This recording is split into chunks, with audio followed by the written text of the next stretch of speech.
I am honored to introduce tonight's commencement speaker. Dr. Sam Smith served as president of Washington State University from 1985 to 2000. Under his leadership, WSU grew in size and stature. He is well known in the state of Washington for establishing branch campuses in Spokane, Tri-Cities, and Vancouver. As president, he graduated 1/3 of all graduates in the history of WSU at that time. He saw the first WSU faculty members enter the National Academies of Science, and he successfully conducted WSU's first major private fundraising campaign. He has a passion for creating new ways to educate students. He is recognized as a national leader in distance education through his current service as a member of the Board of Trustees of the Western Governors University, where he is a founding member. Since moving to Seattle in 2000, he has been the founding director of 5 foundations, 2 institutes, and 1 university. I first met Dr. Smith back in 1999 when I was a summer doctoral fellow at WSU. He has since become a close friend and a mentor. It is with great pleasure and pride that I welcome Dr. Sam Smith. I'll give this here. You're welcome.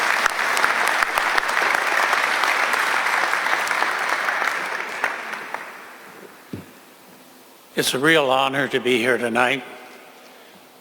This is a day that I have waited for almost 30 years, because we started talking about linking with the community college and setting up the type of campus you built here.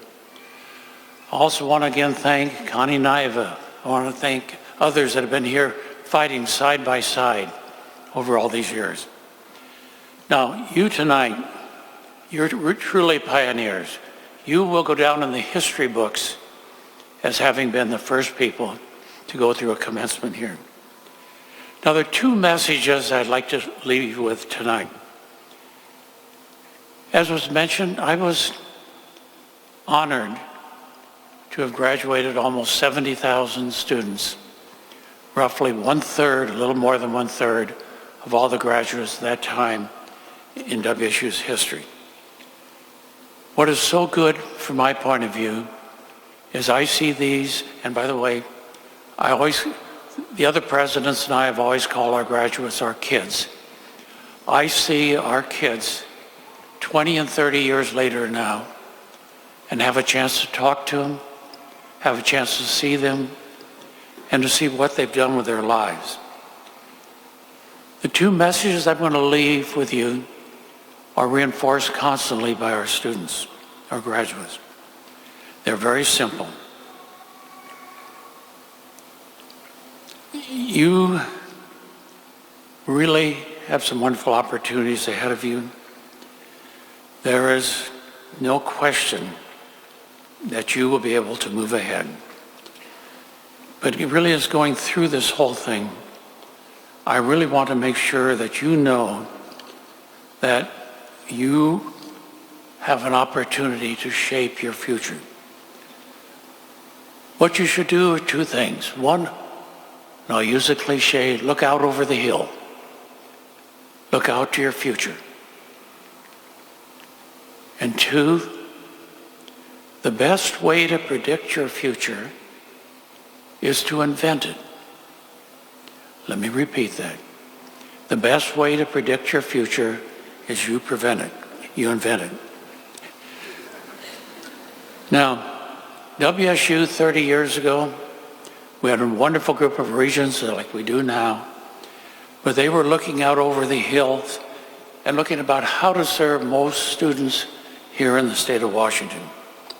The state of Washington has done a not very good job of placing its public universities in large metropolitan areas. They hit the large places like Pullman Ellensburg, Cheney, Bellingham, and Olympia.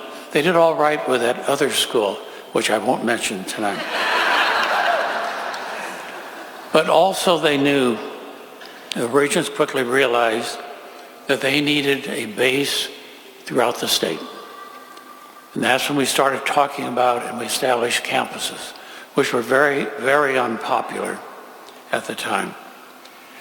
But also, we started talking about the fact that we needed to develop a new model of a university. And the greatest probability or opportunity was to develop that model in conjunction with the community colleges. We started doing one other thing. When we looked toward the future, looked out over the hill, we said state boundaries would go away. So the first 3 campuses we established in this state are all on the border of the state. Because we counted on the fact that someday we'd be able to link with the community colleges. But in doing so, we also had to try some new things. Now keep in mind, this was the late 1980s, and the internet, I think you know what that is, was not here yet. It didn't come into existence till about 1992. So we decided that what we would do is we'd start these 3 campuses. Some of the individuals that were not pleased with us doing so worked with our legislators. We got permission in March of one year, and we were told that we had to start teaching on all 3 campuses that fall. Now we had a couple teeny problems. We didn't have campuses. We didn't have faculty. We didn't know what the devil to do. We set up a microwave relay tower system linking all 4 institutions. And we actually had staff that would go out in the winter when the snow blew them over to set them back up. But the whole idea was that our regents looked out into the future and then decided to invent it. We knew very quickly that we needed this new model. One of my mentors in this business was a gentleman by the name of Clark Kerr. It's a name that's in history, you wouldn't recognize it. Clark developed the system. Well, he founded the University of California system. He also organized our system in the United States of doctoral granting universities, master's granting universities, and 2-year universities. But he always said that the most important degree that you could ever get was a bachelor's.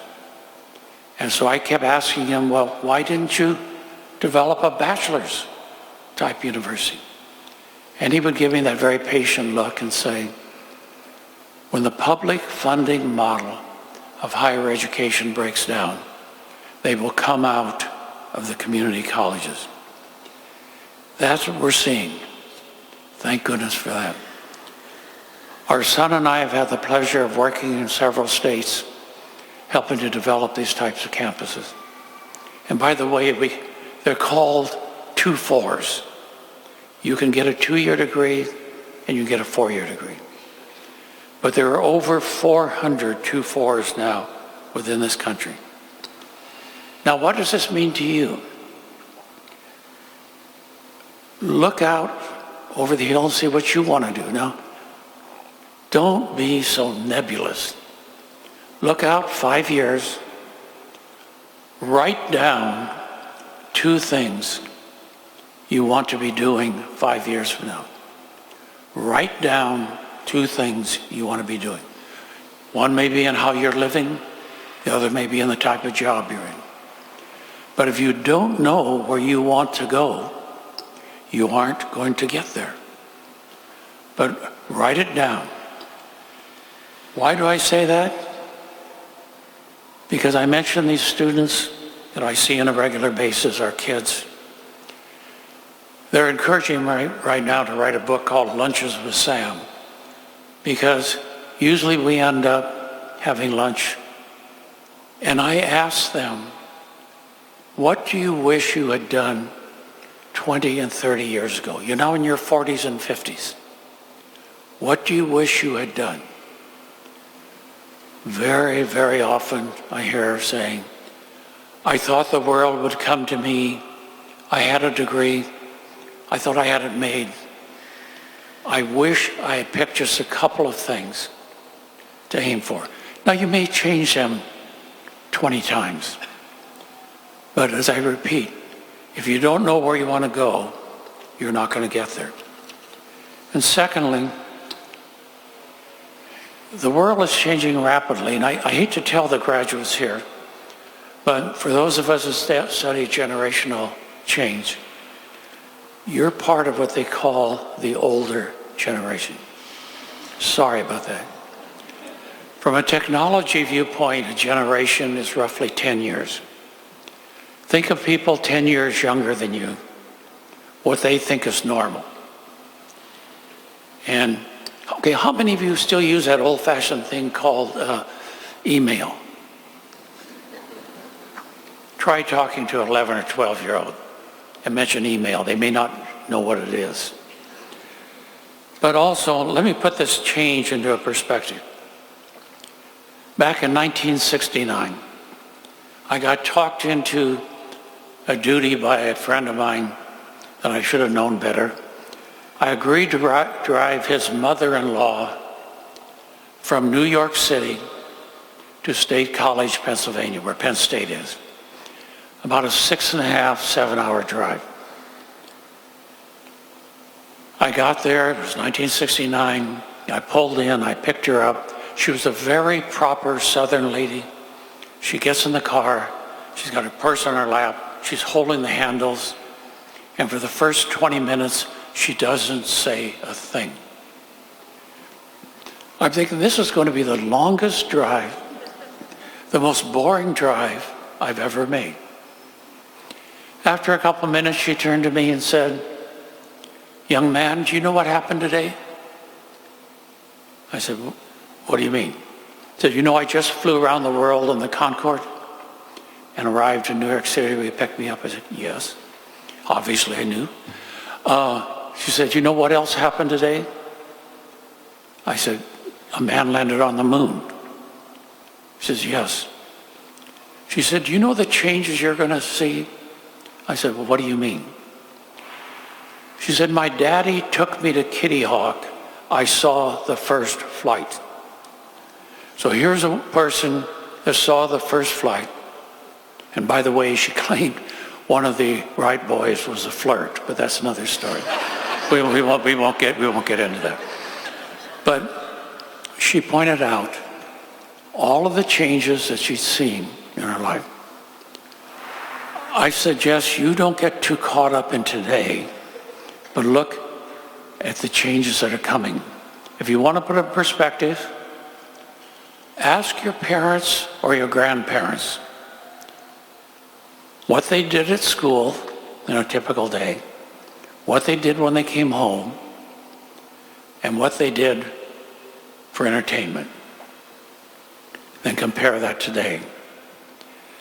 Now, I recently talked with this woman's granddaughter, and she was laughing. She said, "Can you imagine what Grandma would do today if she walked down the street and saw everybody on their handhelds?"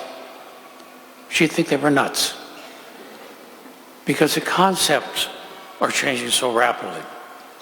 But now, with every generation there's a change. You've got about 5 years to plan. Write down what you want to accomplish. It may be as simple as saying, "I want to be living in," pick a spot. You might be saying, "I want to be married." You might be saying, "I want to be the director of something." But the writing down makes it real. And then go looking for what you have to invent to get there. And ladies and gentlemen, you can do that. And I say, I've watched this with over 70,000 kids. The ones that are happiest and the ones that feel most successful have done just that. Ladies and gentlemen, as pioneers, I know you're going to change our world. Thank you very much.